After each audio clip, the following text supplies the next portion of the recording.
Welcome to the Genius Factory. Enjoy the video. Begin by parking the Jeep and turning off the battery for safety.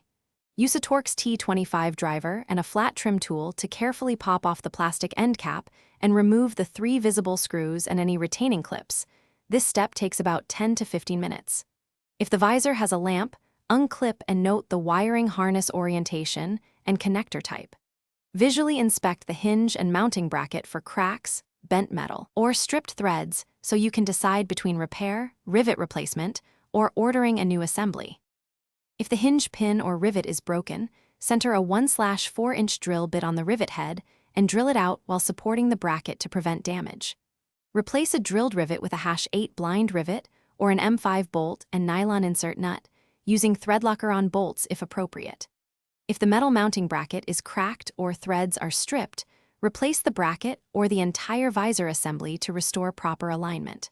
For illuminated visors, bench test the lamp or LED module and wiring, replacing faulty connectors so the light works when position the visor into the mounting bracket, aligning holes and any wiring harness, then start all screws by hand to avoid cross-threading. Tighten the Torx T25 screws snugly, do not over-tighten, and if you used bolts, apply medium thread locker and torque to a firm hand-tight level. Cycle the visor through its full range of motion and confirm it locks flush at the windshield and has no wobble.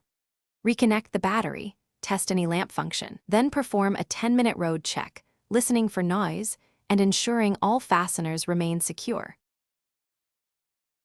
Thanks for watching. If you found this helpful, don't forget to like and subscribe.